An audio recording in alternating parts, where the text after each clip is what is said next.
Bonjour et bienvenue sur le plateau de Bonjour chez vous. Je suis très heureuse de vous retrouver pour cette nouvelle émission. Aujourd'hui, le thème du jour est « Seigneur, que puis-je faire pour toi ?» Et aujourd'hui, c'est Michael qui va nous apporter la pensée du jour. Et nous terminerons avec la rubrique « C'est mon histoire » dans laquelle j'ai reçu Mélodie qui nous partage le profond désir de son cœur de servir Dieu. Voilà, vous connaissez le programme, je vais retrouver les chroniqueurs.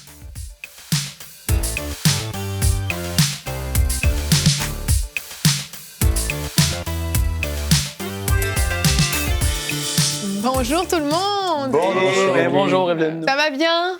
Oui, bien. Très bien. Super. Dernière de la semaine, bientôt le week-end. Ça passe vite une semaine. Ça passe toujours très vite une Toi, ta semaine. semaine a bien été? Ma semaine a bien été, parce que j'étais avec Bonjour chez vous, tout va bien. Oh. Aujourd'hui, nous allons parler d'un thème important, l'importance de servir le Seigneur. Et nous allons commencer tout de suite avec la pensée du jour.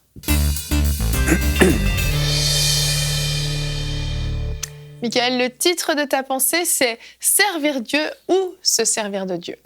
Oui, c'est le titre que j'ai mis et j'avais un autre titre qui me tenait à cœur, ce serait « Aujourd'hui, il faut que l'Église d'aujourd'hui vive une profonde réforme dans les cœurs ». Et si je vous pose la question aujourd'hui, qu'est-ce qu'un chrétien ?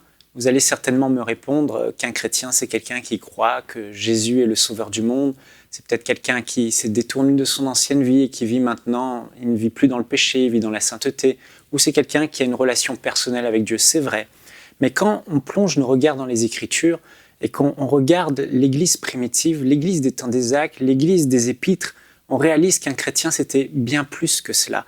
Un chrétien, c'était avant tout un disciple de Jésus-Christ. Quelqu'un de sauvé, oui, mais quelqu'un qui avait aussi renoncé à sa propre vie pour servir celui qui l'avait sauvé, servir son maître, servir le Seigneur Jésus-Christ.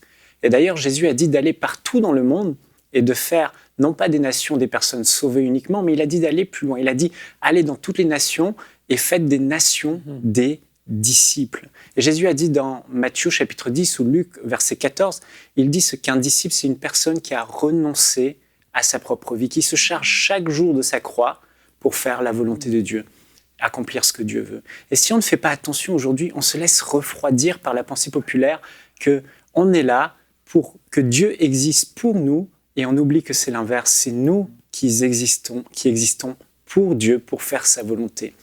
Et regardons ce que les apôtres enseignaient à l'Église primitive. Dans 2 Corinthiens chapitre 5, verset 15, l'apôtre Paul, voici quel était son enseignement. Il donne la définition du chrétien. Si Christ est mort pour tous, c'était afin que ceux qui vivent ne vivent plus pour eux-mêmes, mais pour celui qui est mort et ressuscité pour eux. Il n'y a rien à rajouter. Leur raison d'être en tant que chrétiens nés de nouveau, passer de la mort à la vie, c'était maintenant de vivre pour le Seigneur Jésus. Leur vie ne leur appartenait plus, mais leur vie était la propriété de Dieu. Le matin, souvent, on se lève et on se dit « Seigneur, bénis ma journée. Seigneur, donne-moi. » Et la majorité des requêtes que les chrétiens d'aujourd'hui peuvent faire, ce n'est pas tout le monde, évidemment, et heureusement, mais beaucoup aujourd'hui disent « Seigneur, bénis-moi. Seigneur, donne-moi. Seigneur, rends ma vie meilleure. Amène-moi plus loin, une plus grande maison, une plus grande percée, etc. etc. » Mais combien sont ceux qui aujourd'hui se lèvent et disent « Seigneur, peu importe ma vie, moi, j'existe pour toi, tu es mon maître, sers-toi de moi aujourd'hui. Qu'est-ce que je peux faire pour toi, Seigneur ?» Et l'apôtre Paul dira dans Actes, chapitre 20, verset 24, « Voici quelle était la pensée de l'Église primitive, des chrétiens de l'époque. Mais je ne fais pour moi-même aucun cas de ma vie, comme si elle m'était précieuse, pourvu que j'accomplisse ma course avec joie et le ministère que j'ai reçu du Seigneur Jésus d'annoncer la bonne nouvelle de la grâce de Dieu. » Paul enseignait aux chrétiens qu'un chrétien ne cherche pas à se construire une vie meilleure, mais un chrétien cherche à construire le royaume de Dieu. Le chrétien doit chercher quels sont les intérêts de Dieu et à accomplir la volonté de Dieu. Aujourd'hui, dans nos églises, nous parlons beaucoup de bénédiction. Bénédiction, bénédiction, bénédiction. Et je me souviens, cet été, j'ai prêché dans une église et j'ai eu comme vraiment la nausée par rapport au message de la bénédiction. Je dois être honnête avec vous. Non pas que ce soit mauvais. Oui, Dieu est un bon Père, il veut nous bénir, il veut pourvoir à nos besoins. Mais j'ai réalisé que plus on parle de la bénédiction terrestre et ce que Dieu peut apporter, ce qu'on peut vivre ici-bas, j'ai réalisé que les chrétiens passaient leur temps à rechercher les choses d'en bas, les choses terrestres. Une plus grande maison, une meilleure vie, une plus grosse voiture, un meilleur travail, une promotion. Et finalement, on se sert de Dieu au lieu de servir Dieu. L'essence même du chrétien, c'est d'être un disciple de Jésus et de vivre pour Christ. Et non pas l'inverse, Christ qui vit pour nous. Et aujourd'hui, je crois vraiment que cette pensée de Jésus, que Jésus a dit, recherchez le royaume de Dieu et sa justice, et toutes ces choses seront données par-dessus. Et la pensée qui doit animer le cœur de l'Église. Frères et sœurs, vraiment c'est important. La Bible dit de rechercher les choses d'en bas, de rechercher les choses d'en haut, d'être attaché aux choses d'en haut et de ne pas rechercher les choses d'en bas. Je veux vous encourager aujourd'hui. L'Église doit vivre une profonde réforme dans les cœurs. Et je veux m'adresser aux leaders. Attention au message que nous prêchons. Si nous prêchons constamment aux gens « Dieu va vous bénir, Dieu va vous bénir », le peuple de Dieu va chercher à rechercher ces choses, la bénédiction. Or, ce n'est pas le message principal que les apôtres prêchaient. Le message était « renoncer à votre vie pour servir Dieu ». Et je veux vous encourager aujourd'hui, vous qui nous écoutez. Quelle est votre prière aujourd'hui? Bénis-moi, bénis-moi, bénis-moi. Ou Seigneur, ma vie t'appartient. Quel qu'en soit le prix, j'ai renoncé à ma vie, je ne m'appartiens plus. J'ai fait allégeance à celui qui m'a sauvé, à Jésus-Christ. Ma vie, Seigneur, est entre tes mains. Sers-toi de moi aujourd'hui. Je veux être utile pour ton royaume. Je veux faire avancer le royaume de Dieu. Voilà, soyez bénis. Amen. Amen. On dit Amen, mais c'est des pensées qui ont du mal à passer parfois. Et ce matin, pendant que je priais, je me disais, j'ai eu cette pensée de Jésus qui a quitté le ciel pour venir sur cette terre. Vous savez, souvent on dit que servir Dieu a un prix. Et puis beaucoup, on peut lire des histoires de grands hommes, grandes femmes de Dieu qui ont payé le prix, qui ont tout payé pour ça. Et je me suis souvenu que Jésus, lui, a payé le prix ultime. Il n'a pas juste renoncé à une maison, à ses parents, à ses frères et sœurs ou je ne sais qui. Il a renoncé au ciel pour venir ici, en chair et en os, nous servir. Et je crois que quand on réalise ça, tout à coup, payer le prix pour servir le Seigneur devient moins impressionnant, moins important. On se dit, par rapport au sacrifice de Jésus, par rapport à ce qu'il a fait, ce qu'il est venu faire, finalement, le prix que je vais payer pour servir le Seigneur est moindre comparé au prix qu'il a payé. Et j'aimerais qu'on regarde notre verset du jour aujourd'hui, qui est dans Romains 6,13. « Offrez-vous vous-même à Dieu et mettez vos membres à sa disposition comme des armes au service du bien. » Est-ce que vraiment on est prêt à faire ça, à mettre tous nos membres comme des armes au service du bien? C'est quelque chose d'important quand même. C'est capital. Et quand on considère l'histoire de Paul, parce que Paul c'est quand même un personnage important dans le Nouveau Testament, Paul rencontre Jésus, il y a un face-à-face là, il est sur le chemin de Damas, il entend une voix, « Qui es-tu » Et puis, moi, je suis Jésus que toi, tu persécutes. Bon. Quand même, ça a changé la vie de Paul. Oui. Paul, sa vie est transformée. Mais ce que je note par rapport à la pensée du jour aujourd'hui, c'est la question de Paul. La première chose que Paul fait lorsqu'il rencontre Jésus, la première chose qu'il lui dit, c'est « Que veux-tu que je fasse ?» Il ne dit pas à Jésus « Bon, qu'est-ce que tu vas me donner ? Je vais être béni, c'est formidable, maintenant je te connais, j'ai plus de soucis, j'ai plus... » Non, non, son premier réflexe, c'est de dire « Qu'est-ce que tu veux que je fasse ?» Et ça devrait être notre réflexe. Si on est dans une position d'adoration, de service, quand on réalise qu'il est grand, et puis même s'il faut tomber de notre cheval et puis devenir aveugle, mais de dire « Waouh !» Notre premier réflexe, c'est pas de dire « Waouh, je suis dans la présence du roi, je vais m'en mettre plein les poches. » Non, non, c'est « Waouh, je suis dans la présence du roi, qu'est-ce qu'il attend de moi ?» Wow. C'est fou parce que chaque fois on nous dit Dieu a un plan pour ma vie et c'est des choses qu'on répète, c'est des choses qu'on sait même. On se dit ok, Dieu va former des projets de paix, de bonheur sur notre vie. Mais on ne réalise pas que ces projets de Dieu, en fait, c'est ça qu'on doit accomplir tous les jours. Et pour accomplir, il faut se mettre à disposition de Dieu, comme le verset nous dit. Et trop souvent, parce que quand Michael parlait, je me disais ça, waouh, mais c'est vrai qu'on le dit souvent, mais on n'a pas vraiment conscience de tout ce que ça implique. On n'a pas conscience du fait qu'on doit se disposer et qu'on doit vraiment renoncer, en fait. C'est la partie renonce à moi-même qui est la plus difficile. Et pourquoi? Parce que parfois, on nous a peut-être pas bien prêché le message, même quand on fait des évangélisations dans les rues, on dit aux gens de venir, vous serez bénis. On met toujours ce côté-là en avant.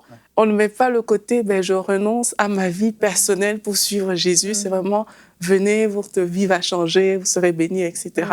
Donc, je pense qu'il faut vraiment que nous, on comprenne aussi le sens de tout ce que ces choses pour lesquelles on a dit oui signifient en fait, et qu'on accepte de renoncer. C'est accepter de renoncer qui est le plus dur. Ouais. Exactement. Qu'est-ce que tu as dit là? Des fois, ça fait mal, entre guillemets, ou des fois, c'est difficile d'entendre ce message-là.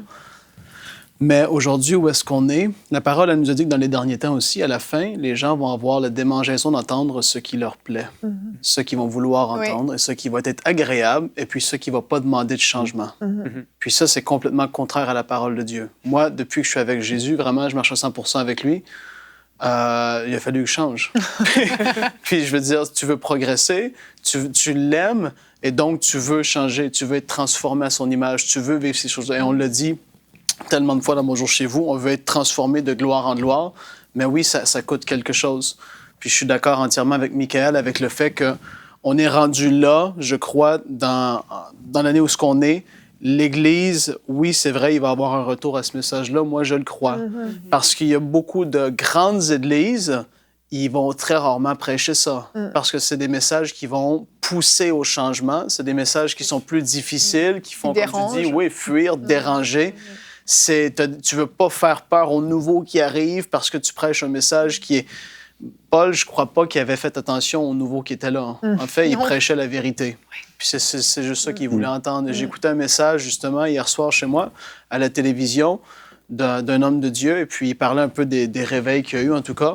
Puis il disait que là, en tout cas selon lui, puis moi aussi, je suis d'accord, il dit on est rendu dans la dernière vague avant le retour de Jésus, et c'est un temps où est-ce qu'on va vraiment récolter beaucoup d'âmes, mais il dit l'Église va vivre... Oui, comme tu as dit, Mika, comme une réformation par rapport au message qui est prêché. Et ça va revenir à la pureté, la simplicité du message. C'est plus moi qui vis, c'est Christ qui vit en moi. Je vais renoncer à ma vie pour accomplir ce que lui veut faire. Et puis, c'est que les gens ont tordu Matthieu 6, 33, qui nous dit « Cherchez premièrement le royaume et la justice de Dieu. » Et toutes ces choses-là vont vous être données par-dessus elles. Les gens vont dire « Dieu va pourvoir à tes besoins entièrement. » Mais il dit « Cherche premièrement son royaume. » Et puis, c'est là que les gens ont de la difficulté. Oui. C'est là, parce qu'on a tous eu de la difficulté. Des fois, tu as des réunions de prière, tu n'y vas pas forcément parce que tu es bien chez toi.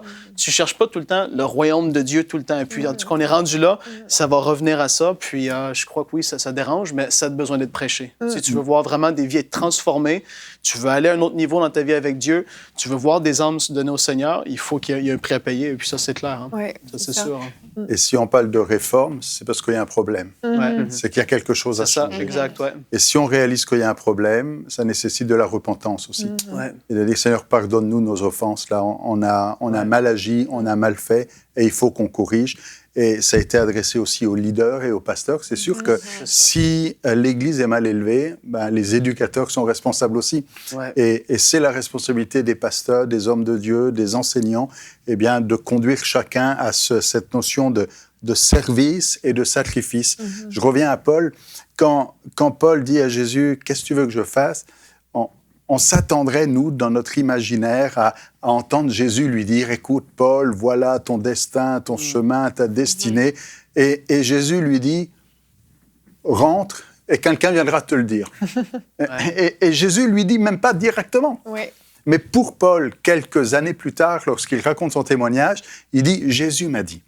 Pourtant, c'est Ananias qui va venir lui parler. Et aujourd'hui, peut-être que quelqu'un aimerait que le Seigneur vienne dans sa chambre et dise « Voilà ce que j'attends de toi ». Et peut-être que comme avec Paul, peut-être t'es un peu mieux que Paul, mais enfin, peut-être que comme avec Paul, le Seigneur aimerait te dire « Va » et quelqu'un viendra te dire « Écoute, celui qui a une autorité spirituelle ou celui que Dieu a appointé, a envoyé pour venir te dire ce qu'il attend de toi. » Et Ananias est venu annoncer de très bonnes nouvelles à Paul. Il lui a annoncé la bénédiction, puisqu'il lui a dit « Tu vas avoir des naufrages, tu vas être persécuté, tu vas souffrir pour mon nom. » C'est ça, ce que Ananias est venu lui dire à Paul. Et puis il lui dit « Tu veux toujours signer ?» Oui, je signe toujours et je m'engage pour marcher avec Jésus. Amen. J'avais noté aussi dans mes notes ce passage de Matthieu chapitre 10, verset 39, et c'est tellement essentiel. C'est Jésus qui dit, dans ce même contexte où il parle des disciples, de ce qu'est un disciple, il dit « Celui qui cherche à sauver sa vie la perdra. Et celui qui l'aura perdue à cause de moi la retrouvera. Et je disais à un frère récemment, j'avais dit au Seigneur, Seigneur, maintenant que je suis marié, que je veux des enfants, Seigneur, je veux faire une belle maison, construire un bon environnement pour ma famille. Et c'est vrai, ce sont des choses légitimes, des choses bonnes. Et bientôt, après, quand j'aurai tout fini, dès que ma maison sera bien remplie, tout sera là, tout mon argent après ira pour le royaume de Dieu. Et j'ai réalisé que j'ai fait cette prière il y a 9 ans et que ma maison est toujours en construction.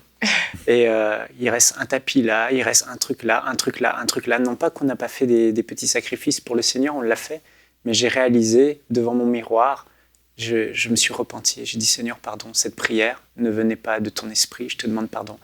J'ai dit, tout est pour toi. Je suis prêt à faire n'importe quel sacrifice pour toi. Je veux retrouver cette passion et cette foule du début, même quand je n'avais pas encore de famille. Parce que c'est facile quand tu es célibataire, mais quand c'est toute la famille qu'il faut engager. Alors, je ne veux pas être extrémiste non plus, mais il faut être sage, c'est vrai. Mais si on ne fait pas attention, on s'attache aux choses d'en bas. Jésus a été clair. Et pour finir rapidement, Evelyne, tu vois, au début de semaine, on a fait une émission sur le miraculeux. Et puis, je disais que Dieu est bon et toujours il est bon, et c'est vrai. Puis comme tu as dit, Mickaël, c'est pas d'apporter un équilibre pour être gentil des deux côtés, mais c'est le fait est que quand tu vas te rapprocher de Dieu, tu veux naturellement faire de plus en plus sa volonté. Et en le faisant, il prend soin de tes besoins. Et puis, c'est pris à l'envers souvent. Prends soin de moi, peut-être je vais faire ta volonté. Mais c'est pas ça. Dieu est bon. Il prend soin de ses enfants. Il a dit, les petits oiseaux, ils s'inquiètent même pas pour qu'est-ce qu'ils mangent. Toi non plus. Mais fais ma volonté avant. Et puis ça demande de mourir à soi-même. C'est clair. Des projets perso, ils vont prendre le bord. Des plans personnels, tout ça. Et il faut vraiment saisir ça, vraiment. Amen, amen. On va découvrir maintenant le témoignage de Mélodie dans la rubrique C'est mon histoire. Elle aussi, elle est jeune, mais pourtant elle a déjà payé le prix pour le Seigneur et puis certainement elle va continuer de le faire parce qu'elle a vraiment un cœur pour servir Dieu. Je vous laisse regarder.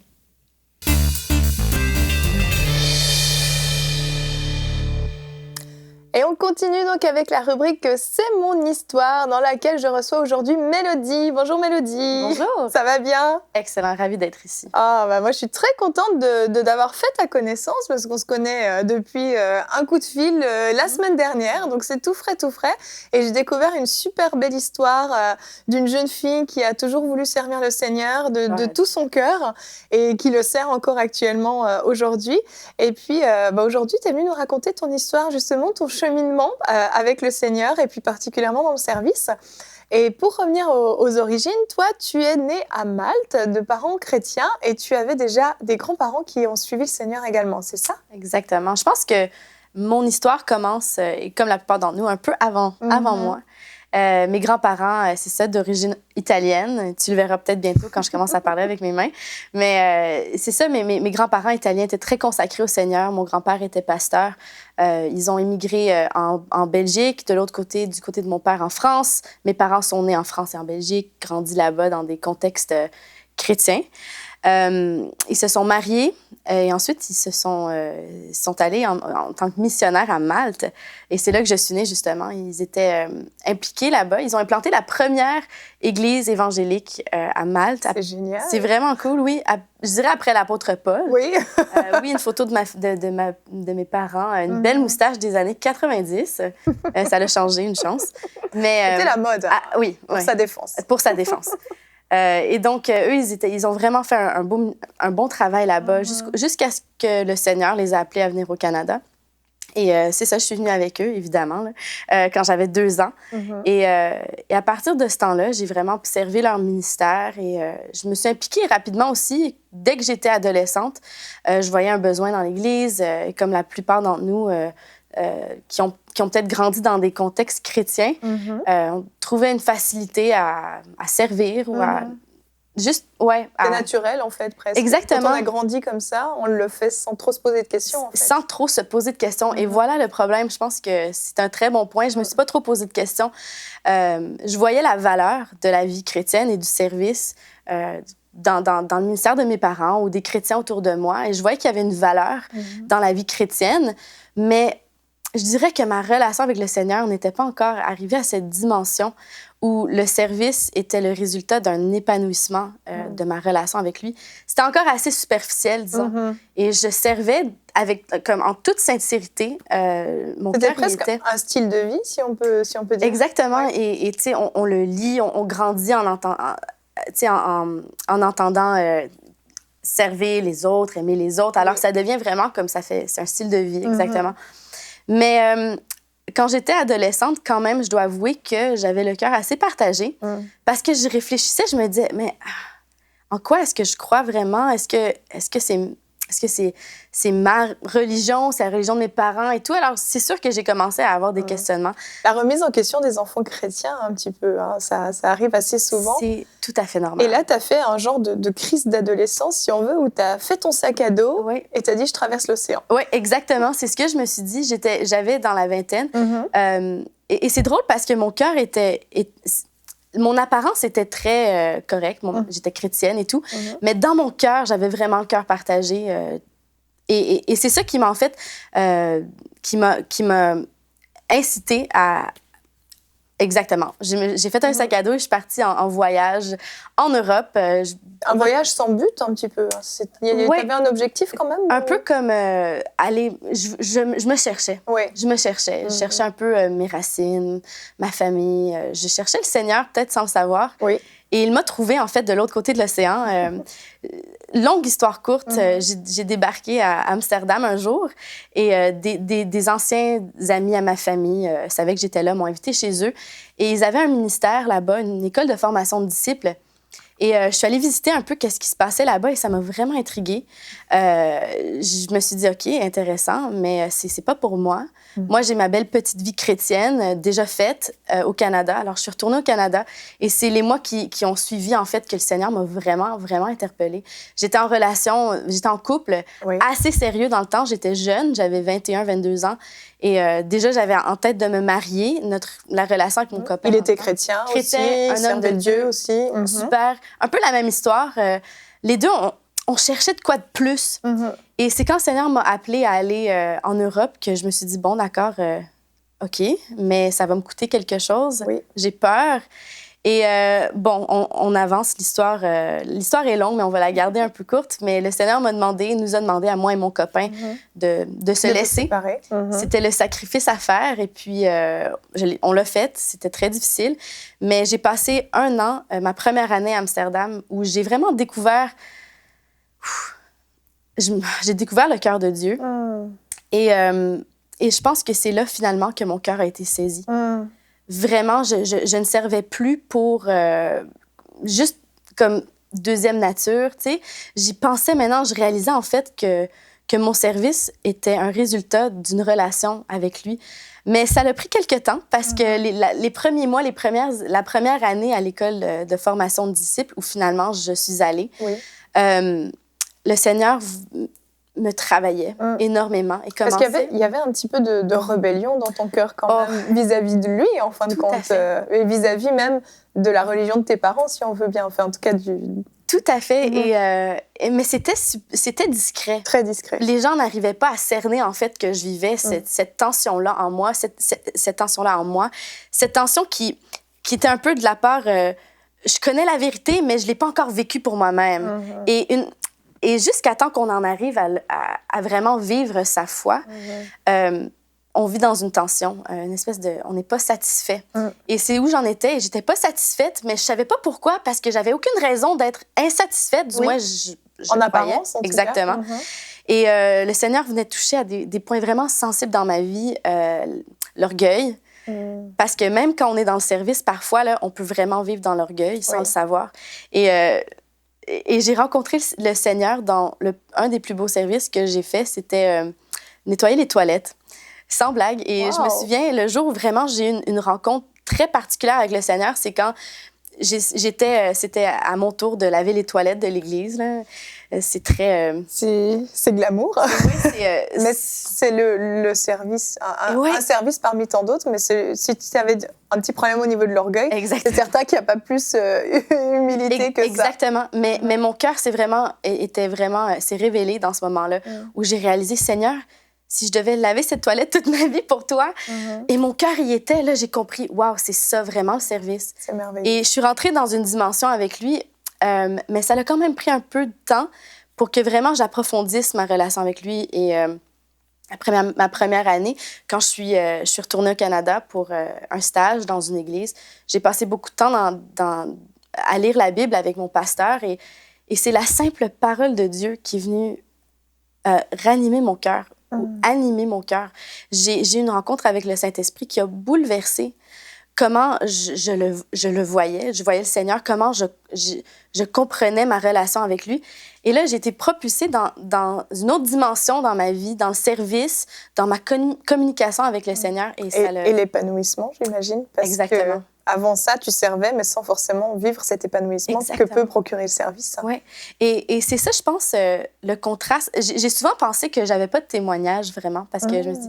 Et peut-être c'est ça la difficulté avec les gens qui ont grandi dans un contexte chrétien. C'est quoi mon témoignage? Quelle est vraiment mon histoire? Mais je réalise le contraste avant cette rencontre avec le Seigneur qui a... Vraiment, il est venu me chercher. Et c'est là que j'ai saisi son amour, c'est là que j'ai saisi mon identité en lui.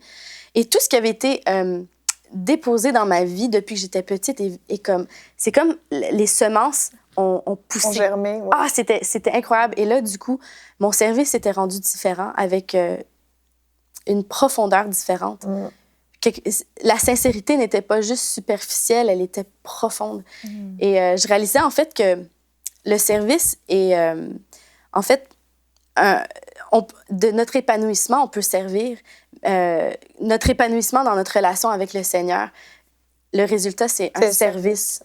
Et c'est différent que servir parce qu'on a besoin de servir ou parce qu'on sent comme, ouais, je dois. Mais quand ça vient vraiment d'une relation avec le Seigneur, ça vient changer les choses. Ah, c'est sûr. Et je pense que peut-être parmi nos téléspectateurs aujourd'hui, il y en a qui ressentent vraiment ce désir d'aller plus profond avec le Seigneur. Bien, réellement, je vous encourage, déversez votre cœur devant lui. Retrouvez-vous vraiment dans sa présence avec humilité, parce que Dieu recherche des gens humbles, des gens qui comprennent leur place devant lui. Et j'aime ce verset, en fait, dans Psaume, où ça dit que Dieu élève les humbles.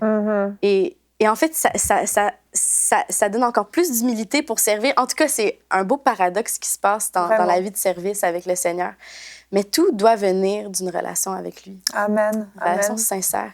En tout cas, tout pour dire que... Tu as vraiment fait cette rencontre tout à fait. Avec Dieu à ce moment-là. Oui. Et tu étais partie pour 1 an à Amsterdam, tu es revenue faire ton stage et finalement, tu es retournée à Amsterdam. Je suis retournée et, parenthèse, le copain qu'on s'était laissé, il me faisait toujours des petits coucous. Là. Ça va? Non, je suis pas dans une saison de couple. Je suis le Seigneur. Et puis, je suis retournée une 2e année à Amsterdam pour continuer ma formation. Et là, j'ai vraiment vu que c'est différent. Mes leaders ont vu qu'il y a une différence dans mon ministère. Ça avait été vraiment transformé. Hein. Tout à fait.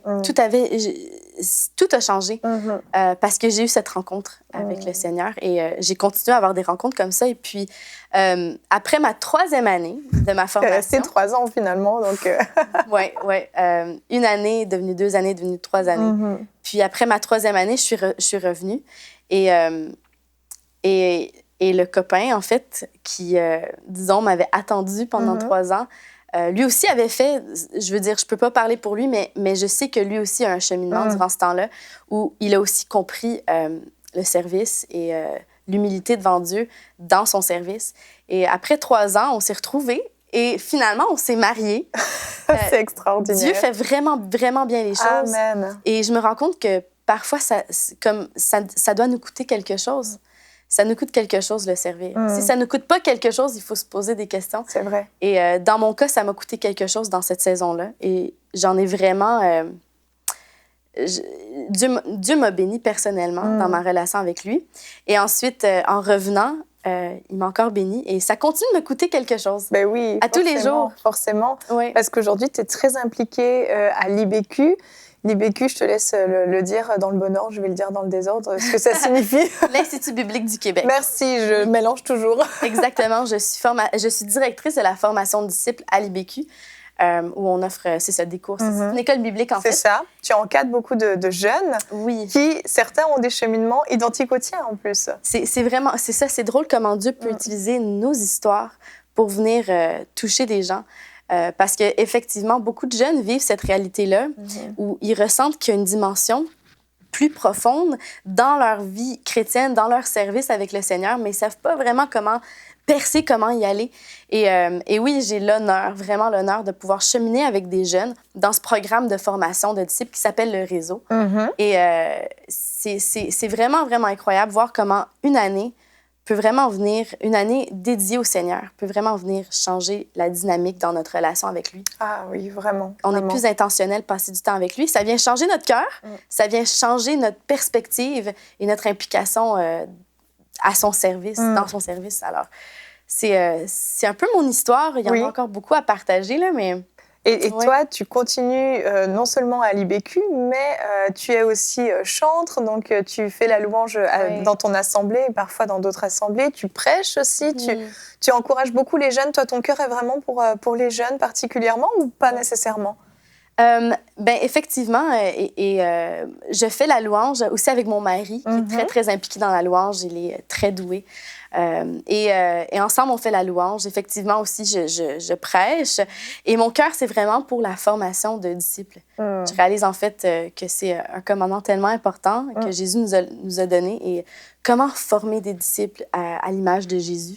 Donc, j'aime bien parler là-dessus. J'aime bien encourager d'autres leaders dans leur cheminement en tant que leader et beaucoup les jeunes à suivre le Seigneur de manière pas seulement superficielle, mais aller en profondeur, aller chercher la face de Dieu. Je réalise que Jésus dit, je suis le chemin, la vérité et la vie. Amen. Et quand on suit vraiment ces paroles-là, on réalise, waouh, il y a juste un chemin, il y a une vérité et la vie, c'est en lui. Et ça vient changer la dynamique dans tout ce qu'on fait. Absolument. Ouais. Vraiment, vraiment. Et toi, ton cœur aujourd'hui, comment tu te vois continuer ta relation avec le Seigneur, avec ton mari? Pour toi, c'est évident, tu restes à son service, tu restes disponible, ou tu te dis, est-ce que c'était une saison? Comment tu envisages l'avenir? Wow, c'est une très bonne question. Je pense qu'une fois qu'on a vraiment une rencontre transformatrice avec le Seigneur, et parfois, il y en a plusieurs dans notre vie, là, c'est normal. Mais je parle pour moi. Je pense que depuis ce temps, ça fait déjà, je dirais, 4 ans, depuis que tout a changé. J'ai été bouleversée, comme j'ai dit, que le Seigneur a saisi mon cœur.